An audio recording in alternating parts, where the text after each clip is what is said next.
Woo! What up, guys? Welcome to Level 5 Covered in Highs. Your hostess with the mostest, Mr. Johnson. And I hope you're feeling froggy after a wonderful time at the Snowmageddon 2021. And there's some FFA week with our guy, Dr. William Martin, future DVM, with the FFA week. And I hope you had a little fun with the FFA history.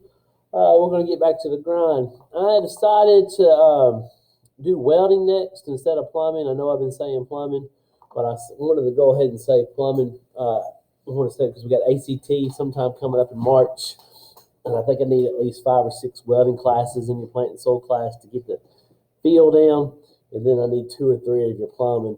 And if my math is right, you've got March 1st, 3rd, 8th, 10th, 15th, 24th.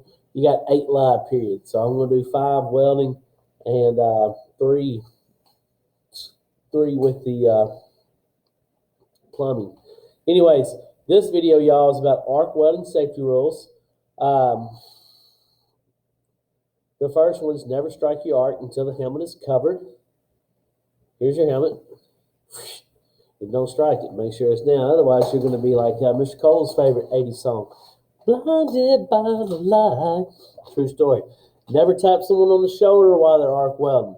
There's a reason for that. Here you are. You're laying down this bead. Let's see if I can get it right here. Here comes old Hopkins. He's going to tap you on the shoulder.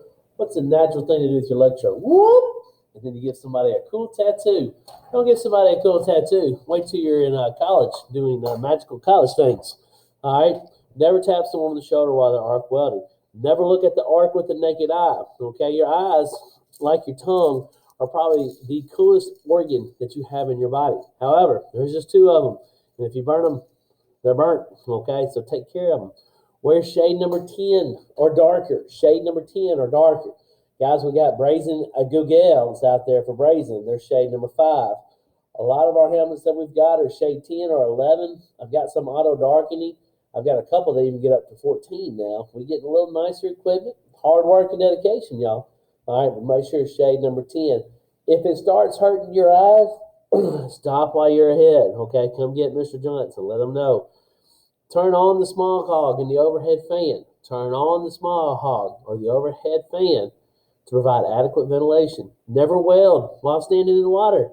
Truer words were never said unless you want to ride on 22s. All right? Woo. Disconnect the cables when the welder is not in use.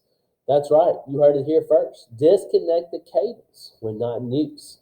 Wear gauntlet type leather gloves. Woo. All right? You'll see Mr. Johnson's cool ring. Let's see if you can get real close to it. Yeah, maybe, kind of, sort of. Anyways, you can see slag on there. That's from my not wearing those gloves like I should. Wear those gloves. Wear your clothes made of cotton, wool, or leather. I prefer that you wear a jacket and some gloves as well, okay? Don't wear anything that's out of like narcon, nylon, polyester, silk, unless you want to wear those to church on Sunday because you're going to be a little holy. All right? Avoid using cables that are worn or poorly connected. Where you should say cover before striking your arc. This is probably the most important thing. You'll hear Miss Johnson a lot in the shop next few weeks going cover, cover, cover. All right. What else we got over here?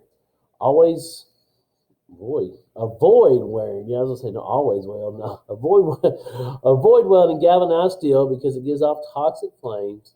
Replace your worn-out cables. I think I've said that. Avoid welding your combustible or flammable materials unless you want to see a cool explosion. Never adjust the amperage while the welder is on. Like, for example, we're going to be welding 60-11, 60-10s.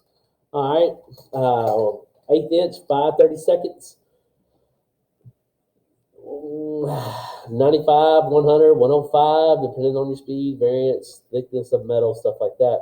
We get to 70-18s, we're going to do 120, okay? And that's going to be X amount, 120 amperage, but you don't want to do it while the machine's on unless you want to ruin my machines. I've had a couple out there that have wide because they kept doing that while the machine's on. Grasp the electrode by the insulated handle, okay, not up here at the top. Unless you want to feel a cool buzz going to, you don't want that. So grab it by the Insulated handle. What else we got? Treat all metal if it's hot. Okay, all metal. Use tongs or clamps when carrying your metal. And I really think that's about it. I hope that is explanatory. I've got a couple safety videos that we're going to do this week in there. We're going to do for your next week in Google class, butt, lat, T, and corner. Right? We're going to have some guest welders this week. Jackson McBride. Who else is in there in my A2 class? When I get the old glass of milk, Thorn Turner in there as well. Very, very special guest. But for any questions, you know where to go on that Twitter at JJFFA. Well,